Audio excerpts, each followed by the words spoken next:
ஒவ்வொரு சாய்ராம்ஸும் கூட்டு பிரார்த்தனையை ஃபாலோ பண்ணுங்க. அதில் கிடைக்காத ஒரு ஆசீர்வாதம் கூட அந்த கூட்டு பிரார்த்தனை நீங்கள் செய்யும்போது 100% கிடைக்கும். இப்போ ஒரு மனுஷனுக்கு நீங்கள் எல்லாரும் சேர்ந்து பிரார்த்தனை செய்கிறீங்க. அந்த இடத்துல உங்கள் மனசு சுத்தமாகுது. நான் அடிக்கடி சொல்லியிருக்கக்கூடிய ஒரு விஷயம், சாயப்பா உங்களுடைய வசதியையோ உங்களுடைய அழகையோ உங்களுடைய அந்தஸ்தையோ பார்க்கல, உங்களுடைய தூய்மையான இதயத்தை பார்க்குறாரு. நீங்கள் ஒரு மனுஷனுக்கு கண்ணீர் விட்டு பிரார்த்தனை செய்யும்போது அதுவே உங்களுக்கு மிகப்பெரிய பிளஸ்ஸிங்காக உங்கள் வாழ்க்கையில் நிச்சயம் அமையும். ரெண்டாவது, உங்களுடைய எந்த ப்ராப்ளமும் பெருசாகவே இருக்காது இந்த கூட்டு பிரார்த்தனையை நீங்கள் தொடர்ந்து செய்யும்போது. கூட்டு பிரார்த்தனையை தொடர்ந்து செய்கிறதால நெகட்டிவிட்டி நிச்சயம் வராது. நான் ஒரு வார்த்தை சொல்லியிருக்கேன் நிறைய. பிரார்த்தனையை செய்யும்போது தொடர்ந்து ஒரு விஷயத்தை ரிப்பீட் பண்ணிக்கிட்டே இருக்கும்போது உங்களுக்கு அது நெகட்டிவாக மனசில் பதிஞ்சிடும் அப்படின்னு. கூட்டு பிரார்த்தனை உடைய நோக்கம் என்ன அப்படின்னா, எல்லா மனுஷங்களும் ஆரோக்கியமாக இருக்கணும், எல்லோரும் நேர்மையான வழியில் வருமானத்தை திரட்டணும், வாழ்க்கையில் வளமோடும் நலமோடும் வாழணும். இது மாதிரியான விஷயங்கள் தொடர்ந்து ஒரு மனுஷனுக்காக நம்ம ப்ரே பண்ணுறோமோ இல்லை பொதுவாக ப்ரே பண்ணுறோமோ அது நமக்கு முக்கியம் இல்லை. ஆனால் தொடர்ந்து நல்ல விஷயங்களை நம்ம ரிப்பீட் பண்ணிக்கிட்டே இருக்கும்போது அதன் மூலமாக ஒரு சக்தியை நம்ம சாயப்பா உங்கள் மனசுக்கு கொண்டு வராரு. சாயப்பா மனசில் தான் உங்ககிட்ட வரவே முடியும், மனசை தாண்டி அவரால் வர முடியாது. அப்போ உங்கள் மனசில் நல்ல ஒரு தெளிவும் நல்ல நேர்மறையான எண்ணங்களும் இருந்தால் மட்டும்தான் அவர் ஈஸியாக உள்ளே வர முடியும். இல்லைன்னா ரொம்ப கஷ்டப்பட்டு முயற்சிகள் பண்ணி தான் அவர் உள்ளே வருவார்.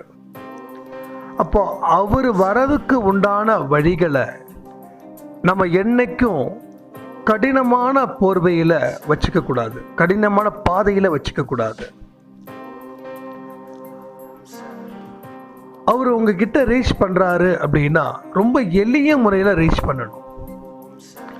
இப்போது ஃபார் எக்ஸாம்பிள், உங்களுக்கு ஒரு உதவி தேவைப்படுது. உங்கள் நண்பரோ உங்கள் குடும்ப உறுப்பினர் யாரோ ஒருத்தவங்க உதவி செய்ய முன் வராங்க. அவங்களுக்கு கஷ்டமான சூழ்நிலையில் உதவி பண்ணும்போது அந்த உதவி சீக்கிரமாக உங்களுக்கு கிடைக்காது இல்லையா? அப்போது அவங்க உங்களை அப்ரோச் பண்ணுறதுக்கு ஈஸியான வழிகள் இருந்தால் மட்டும்தான் அந்த உதவிகள் கரெக்டாக இருக்கும். இல்லைன்னா செய்யணும்னு நினைப்பாங்க, செய்ய முடியாமலே போயிடும். இந்த விஷயத்தை நீங்கள் லிங்க் பண்ணி பாருங்கள். சாயப்பா உங்களை எப்படி ஈஸியாக அப்ரோச் பண்ண முடியும் அப்படின்னும்போது உங்கள் மனசு சுத்தபத்தமாக இருக்கணும். நீங்கள் அதில் தெளிவாக இருக்கணும். ஒவ்வொரு நாளும் ஒரு பர்டிகுலர் டைம் வச்சுக்கோங்க. நம்ம அன்பே சாயில கூட நிறைய சாய்ராம் கமெண்ட்ஸில் கமெண்ட் பண்ணுவாங்க. அதை ஸ்க்ரீன்ஷாட் பண்ணிக்கோங்க, இல்லை ஒரு டைரியில் எழுதி வச்சுக்கோங்க.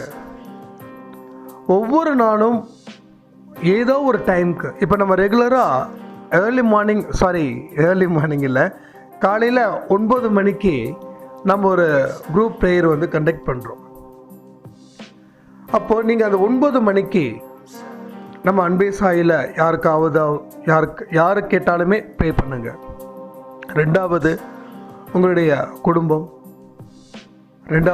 மூணாவது உங்கள் ஃப்ரெண்ட்ஸு, நாலாவது இந்த நாட்டுக்காக, நாட்டில் ஆளக்கூடியவங்களுக்காக.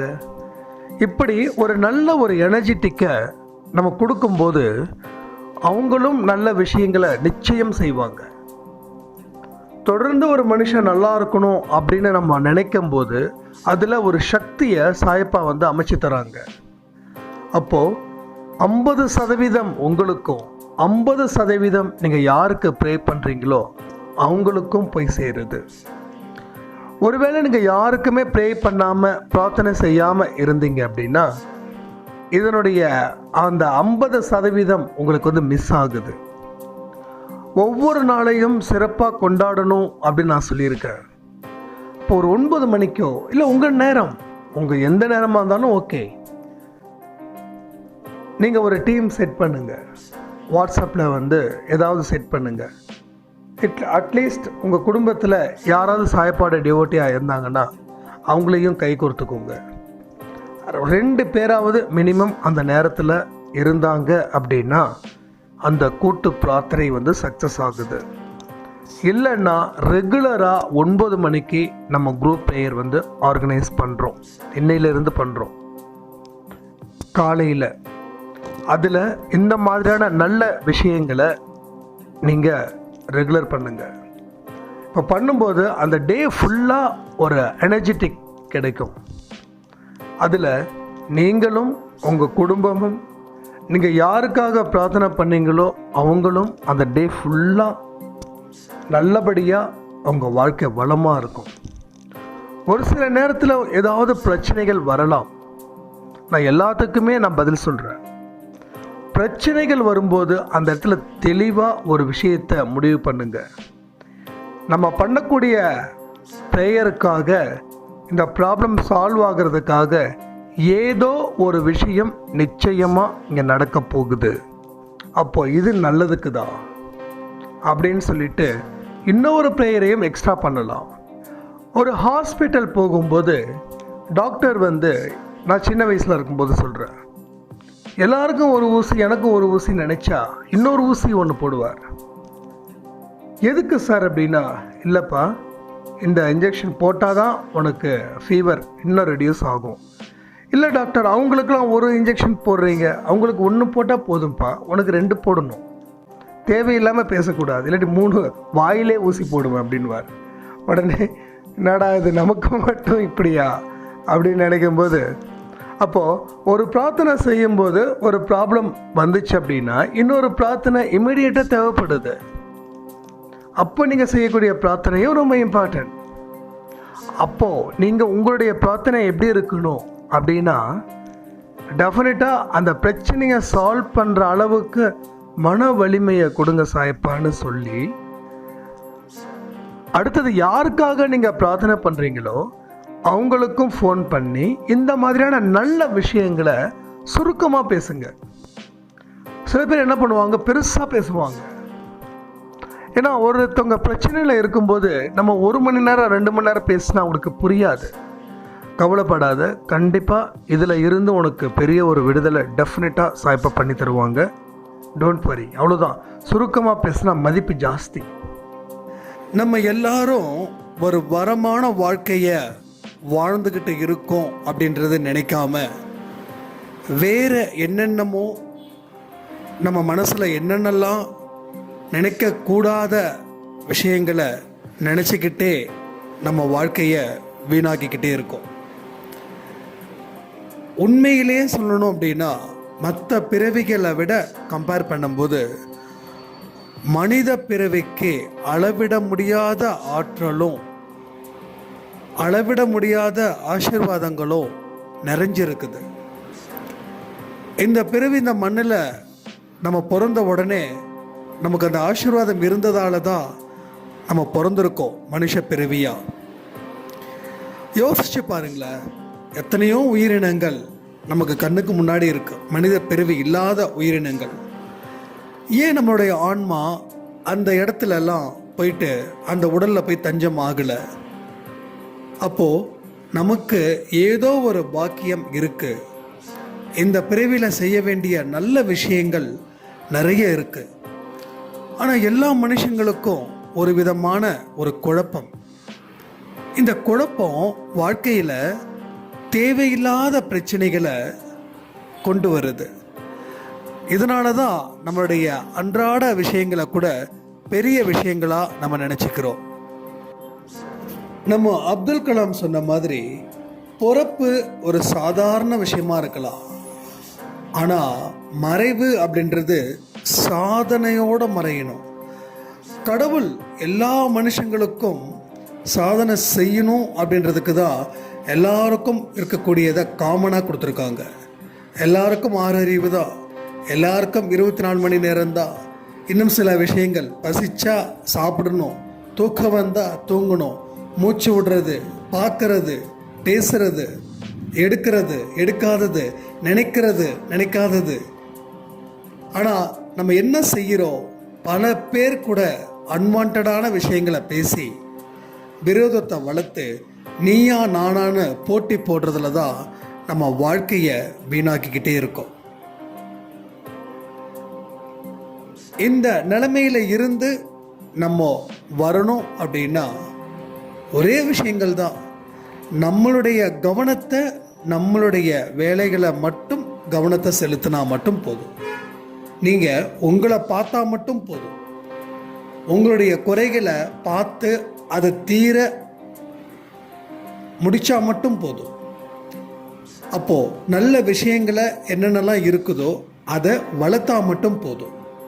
இத்தனை நல்ல விஷயங்கள் ஒரு மனுஷனுக்கு கொட்டி கிடக்கும்போது ஏன் தேவையில்லாத விஷயங்களை நம்ம மனசில் போட்டு திணிச்சிக்கிறோம்? மனசை ஏன் சுமைதாங்கியாக ஆக்கிக்கிறோம்?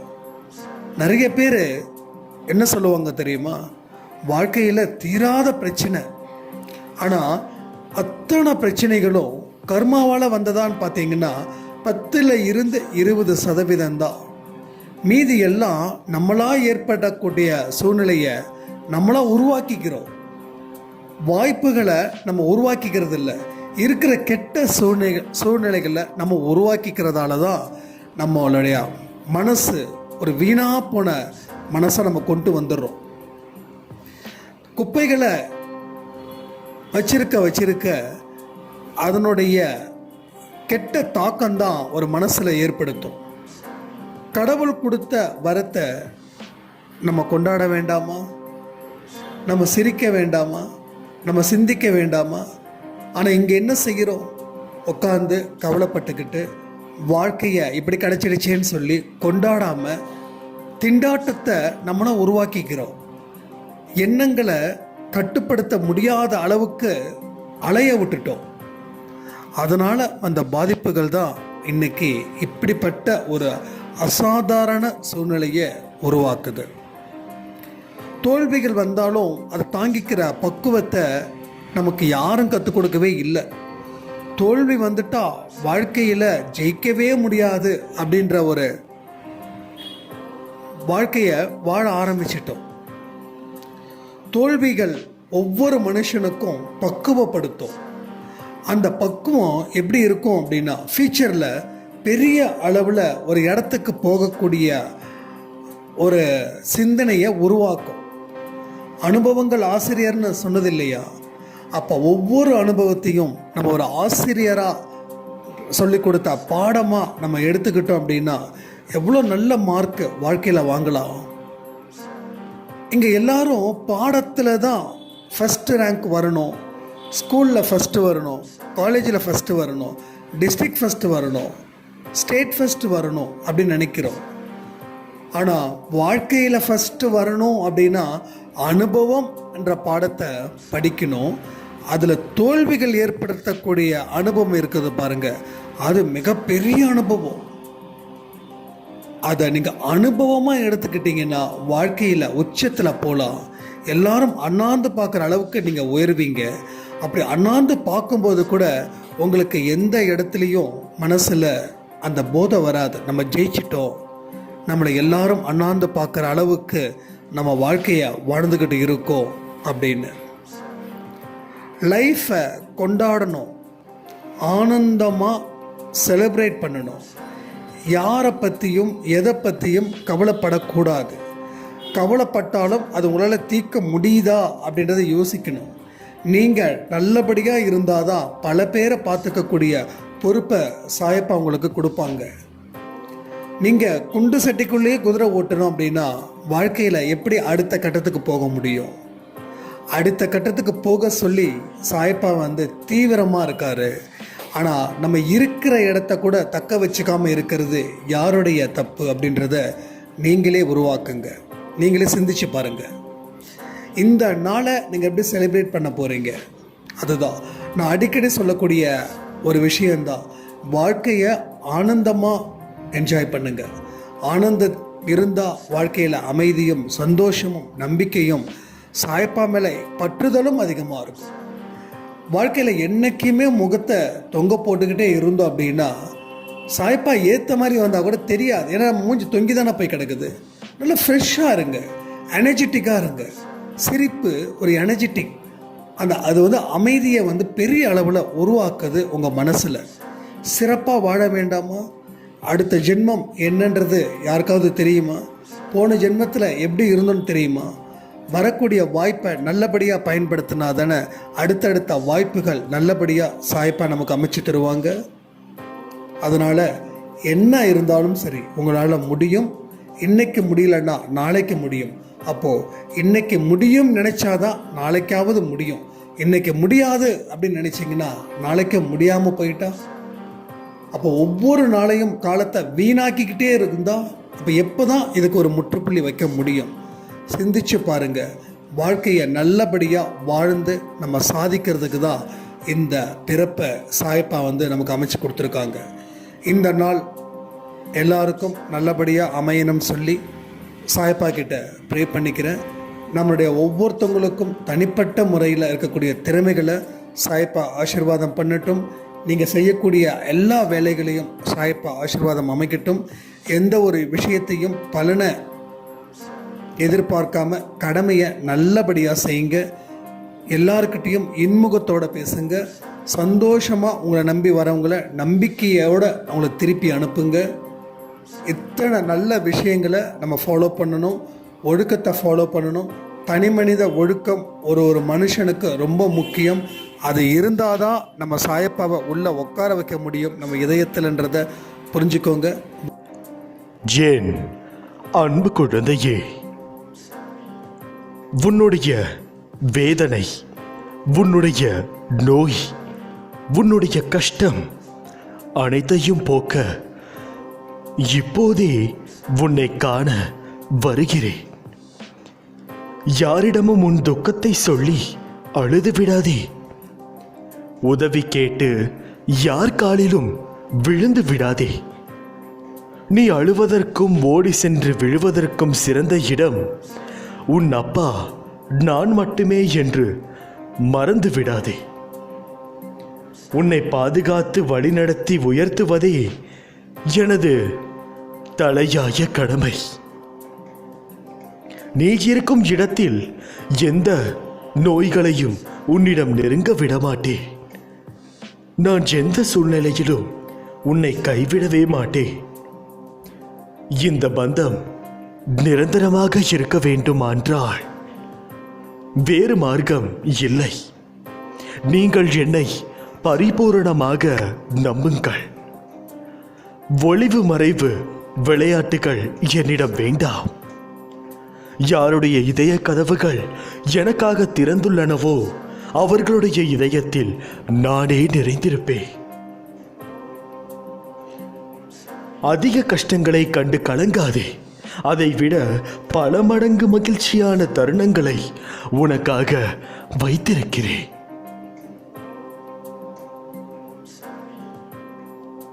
என்னுடைய செல்வங்கள் என்னவென்றால் புகழ், கல்வி, வலிமை, வெற்றி, நன்மக்கள், பொன், நெல், நல்விதி, நுகர்ச்சி, அறிவு, அழகு, பெருமை, இனிமை, துணிவு, நோயின்மை, நீண்ட ஆயுள். இந்த 16 வகை செல்வங்களை அனைத்தையும் நான் உனக்கு தருவேன். சத்தியமாக தருவேன். இன்று நீ கஷ்டப்படுவது நாளை உன்னுடைய நல்லதுக்காக மட்டுமே நான் உனக்காக தயார் செய்து கொண்டிருக்கிறேன். பயப்படாமல் நீ உன் வாழ்க்கையை கடக்கத் தொடங்கு. வாழ்க்கை எல்லாவற்றிற்கும் ஒரு மாற்று வைத்துள்ளது. அது நமக்கு பிடித்திருக்கிறதா இல்லையா என்பதை பற்றியெல்லாம் அதற்கு கவலையே இல்லை. சூழ்நிலைக்கு ஏற்ப நீ உன் மனதை திடப்படுத்த வேண்டும். இரண்டு வார்த்தை பேச வேண்டிய இடத்தில் அதிகம் பேசுவது தவறு. ஆலோசனை கூறும்போது உன் கருத்தை பிறரிடம் கூறி சொல்வது தவறு. அதுபோல் நேர்மையாக பயணித்து தோற்பதும், முடிந்தவரை போராடிய பின் தோற்பதும் வெற்றி பெற்றதற்கு சமம் என்று அர்த்தம் கொண்டு மீண்டும் மீண்டும் முயற்சி செய். உனக்கு வேண்டியதை பிறரிடம் இருந்து எதிர்பார்த்தால் அது எப்போதுமே கிடைக்காது. உனக்கு வேண்டியதை நீதான் முயற்சி செய்ய அடைய வேண்டும். வெற்றியா தோல்வியா என்பதல்ல வாதம். ஆடுகளத்தில் இருக்கிறாயா என்பதை மட்டும் நீ அடிக்கடி உறுதிப்படுத்திக் கொள். உயரே தொங்கும் மாங்காய்க்காக கல்லுயர்த்தும் சிறுவனை கவனித்துப் பார்.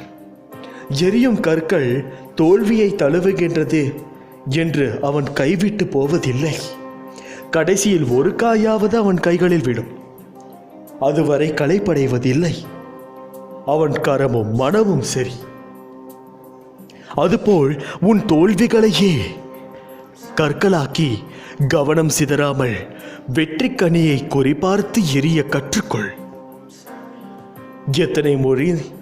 எத்தனை முறை கல்லெறியப்படுகிறது என்பதல்ல கணக்கு, கனி கைவசப்படுகிறதா என்பதில் இருக்க வேண்டும் உன்னுடைய முழு கவனமும். வெற்றியை கொண்டாட எவராலும் இயலும். தோல்வியை ஏற்று துவளாதிருக்க ஒரு சிலரால் மட்டுமே முடியும். அந்த சிலரில் ஒருவனாக நீ இரு. வெற்றி கோப்பை விரைவிலேயே உன் கையில் கிட்டும். வெற்றி முழக்கம் உன் வீட்டு கதவை தட்டும். நான் இருக்கிறேன் நிழலாக, என்றுமே உனக்காக மட்டும்தான். என்னுடைய ஆசீர்வாதங்கள் உனக்கு எப்போதும், அதுவும் முழுவதுமாக உண்டு. அன்றைக்கு உனது கண்கள் கலங்கும். அப்பா, நான் வேண்டியது எல்லாம் தந்து விடுகிறாயே என்ற ஆனந்தத்தில். உன்னை பற்றி தெரிந்து கொள்ள அதற்கான கேள்விக்கு பதிலை தேடி அலைந்து கொண்டிருக்கிறாய். உன்னோடு நான் இருப்பதை மறந்து விட்டாய். நான் இருக்கிறேன் உனக்கான பதிலை நான் கூறுவதற்கு. காலத்தின் கட்டாயம் நான் உனது தந்தையாக, நல்ல குருவாக உனக்கு கிடைத்தது. அது ஒரு அதிசயம். அதுபோல நீ எனது குழந்தையாக, நல்ல பக்தனாக கிடைத்தது நான் செய்த பாக்கியம். அழகான பாதங்களை கொண்டு என்னிடம் வந்திருக்கிறாய். அப்பா, நான் இப்போது வளர்ந்து விட்டேன். நான் இன்னும் சிறு பிள்ளை இல்லை. எனது பாதங்களை எதற்காக நகர்த்த வேண்டும்? நான் தனியாக போகக்கூடாதா என்று தானே நினைக்கிறாய்? இத்தருணத்தில் உன் மனதில் என்ன ஆசைகள் தோன்றின சற்று நினைத்து பார். எனக்கு நீ எப்போதும் சிறு பிள்ளைதான். உனது அத்தனை தேவைகளையும் பூர்த்தி செய்பவன் நான் தான். உன்னை புண்படுத்தி வருத்தமடைய செய்வதற்களை நான் பார்த்துக் கொள்கிறேன். என்னிடம் அதை விட்டுவிடு. நானே சர்வாதிகாரி என்று சொல்லிய பிறகு என்னை முழுவதுமாக ஏற்றுக்கொள். உனது வார்த்தைகளுக்காக அப்பா காத்துக் கொண்டிருக்கிறேன். இனி உனக்காக அனைத்துமே நான் செய்வேன். உன் அப்பாவாக, அம்மாவாக உன்னை நான் என் கண்ணிற்குள் வைத்து காத்துக் கொண்டிருக்கும் பொழுது எதற்காக உனக்கு இந்த வேலை? தினமும் என்னை நினைத்துக் கொண்டு இருக்கையில் உன் மீது எப்படி கோபம் கொள்வேன்? நீ தினந்தோறும் என்னை நீ கவனிப்பதற்கு முன்பு நான் உன்னை முழுமையாக புரிந்து கொண்டு தினமும் வழி நடத்துவேன். தற்போது நீ இருக்கும் நிலை நான் அறிவேன். உனக்குள் இருக்கும் அகங்காரம், அகந்தை இவற்றை இன்றோடு விட்டுவிடு. உனது மனதிற்குள் நான் இருக்கிறேன். உன்னை எப்போதும் என் கண்ணில் வைத்து பாதுகாப்பேன். உனக்கு ஒரு வடிவம் கொடுத்து அதில் வரும் வெளிச்சத்தின் ஒளியைப் போல் நீ பிரகாசமாக இருப்பதற்கு உன்னை வழிநடத்தி அழைத்துச் செல்வேன். எப்போது நீ அழைத்தாலும் வருவேன். என்னுடைய குழந்தைக்காக எந்த நொடியிலும், எந்த இரவிலும், எந்த காடுகளிலும். கஷ்டம் என்பது அனைவருக்கும் இருப்ப ஒரு விஷயம்தான். நீ நினைத்தது நடக்கவில்லை என்ற ஒரு கோபம் உனக்கு இருக்கிறது என்பதை நான் பார்த்து கொண்டிருக்கிறேன். கோபம் தவறல்ல, ஆனால் அந்த கோபம் கண்ணை மறைத்து நீ என்ன செய்ய போகிறாய் என்பது தெரியாமலேயே செயல்படுவது மிகவும் தவறு. கோபத்தில் இருக்கும் பொழுது யாருக்கும் எந்த ஒரு வாக்கும் கொடுக்க கூடாது. கோபத்தில் நீ கொடுக்கக்கூடிய வாக்கு நாளை உனக்கே மிகவும் மோசமானதாக அமையும். ஏனென்றால் சாதாரணமாக நீ கோபப்படும் பொழுது உன்னுள் எழும் ஒரு வேகம், என்னால் எதுவும் முடியும். ஒருவேளை அது முடியாமல் போனாலும் தவறான வழியில் சென்று கூட அந்த விஷயத்தை முடித்து விடலாம் என்ற எண்ணம் உன் மனதில் இருக்கும். ஆகையால் நீ வாக்கு கொடுத்து விடுவாய். அந்த செயலை நீ மீண்டும் கோபத்தில் இருந்து சரியானவுடன் அந்த விஷயத்தை நீ யோசித்து பார்க்கும் பொழுது நீ செய்து வைத்த திட்டமே உனக்கு ஞாபகத்தில் இருக்காது. காரணம், உன்னுடைய மனமார்ந்த எண்ணம் என்னவென்றால் நேர்மையான ஒரு செயலை செய்து அந்த வாக்கை காப்பாற்ற வேண்டும் என்பது. கோபத்தில் இருக்கும் பொழுது ஏதோ ஒரு விஷயத்தை செய்து அதை நிறைவேற்ற வேண்டும் என்ற வைராக்கியம் உன் கண்ணை மறைக்கிறது. ஆனால் நீ சாதுவான பிறகு நீ அப்படி செய்ய வேண்டுமா என்ற ஒரு பதட்டம் உன்னுள் நிலவுகிறது. அந்த பதட்டம் நிலவும் பொழுது இந்த ஒரு விஷயம் செய்ய வேண்டுமா வேண்டாமா என்ற ஒரு குழப்பத்திலேயே கொடுத்த வாக்கை காப்பாற்ற மறக்கிறாய். நேரம் கடந்து விடுகிறது.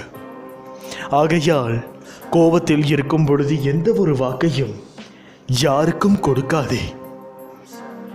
நிச்சயமாக உன்னை காண வருவேன். செல்வத்தை சம்பாதிக்க எத்தனையோ வழிகள் உண்டு. ஆனால் மனிதர்களை சம்பாதிக்கவோ பெரிய வழி என்று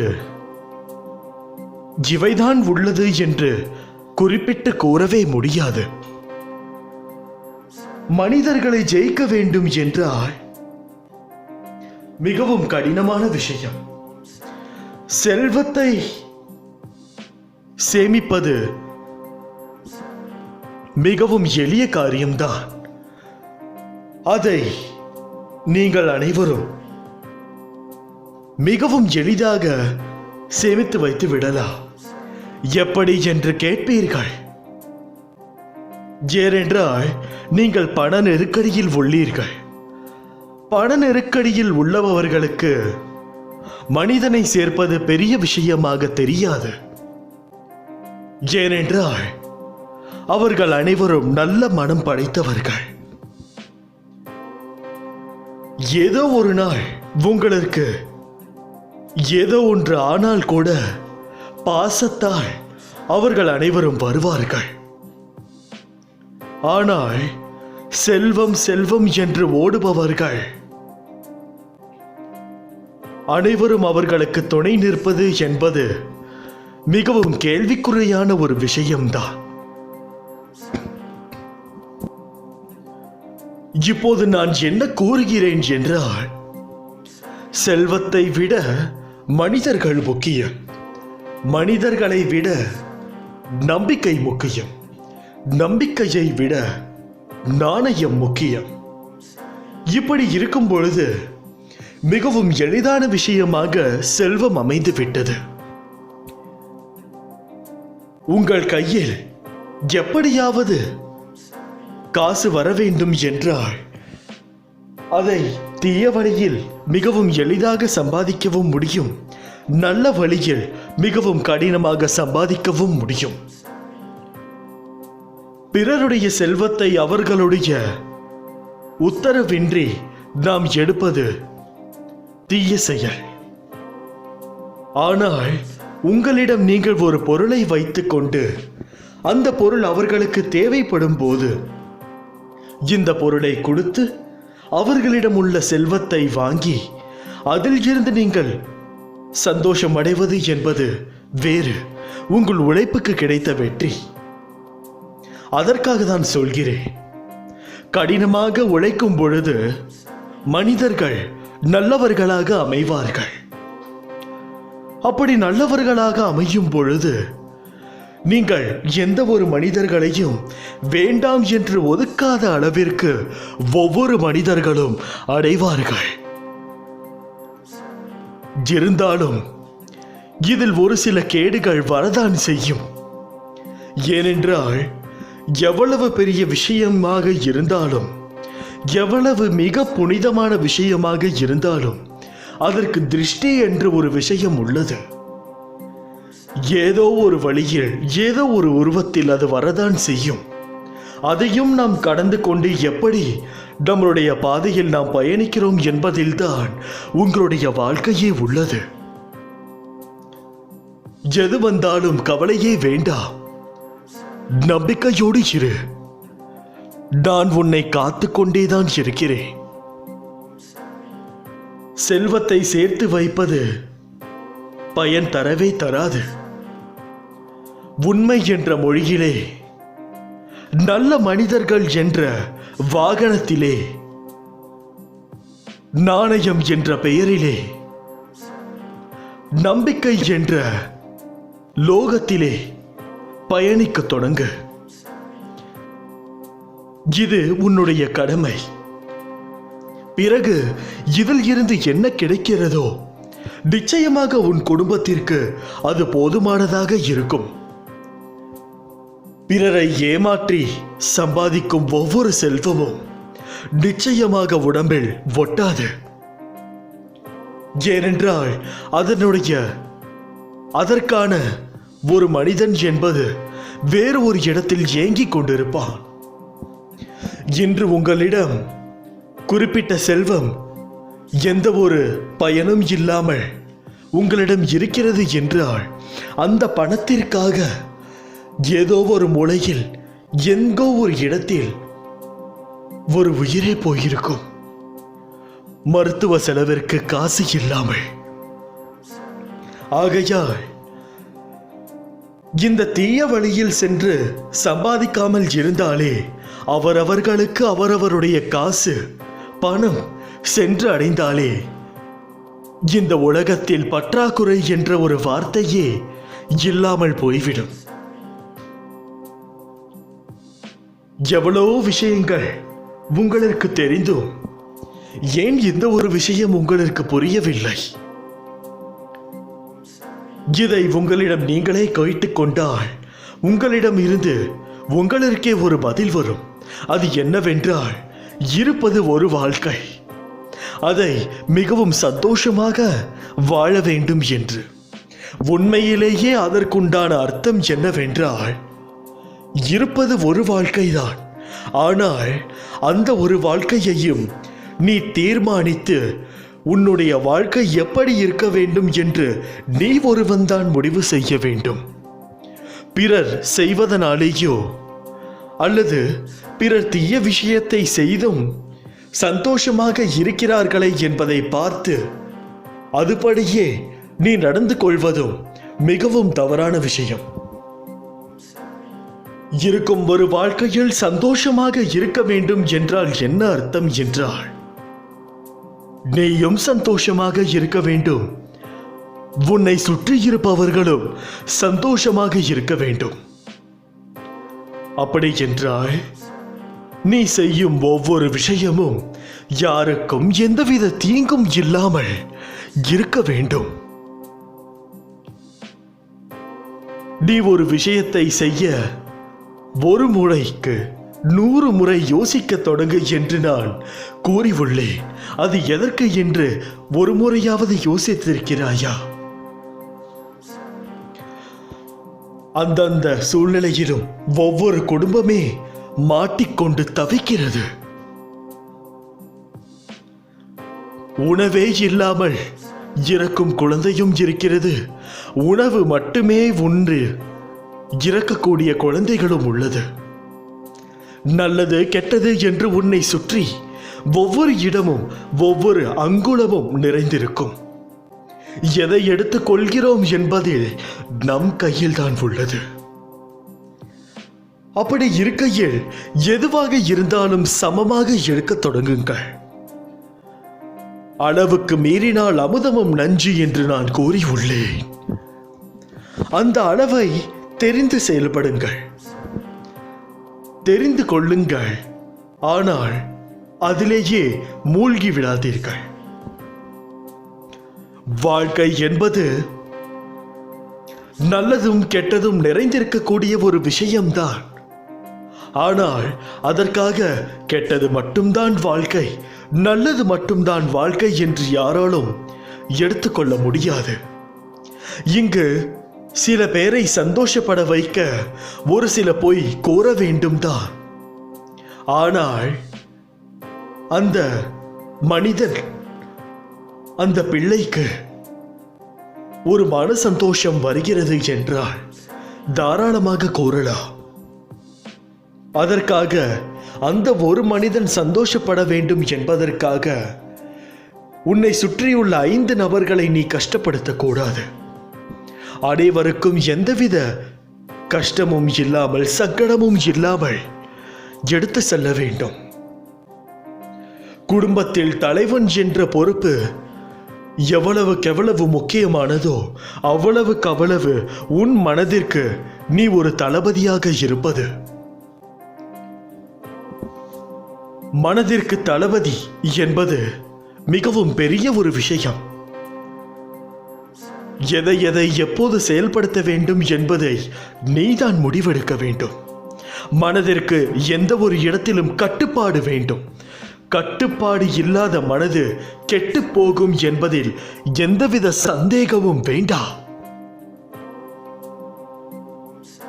என் குழந்தை, நீ கட்டுப்பாடோடுதான் இருக்கிறாய் என்பதை நான் நம்புகிறேன். இப்படிக்கு உன் சாயப்பா. அல்லாஹ்.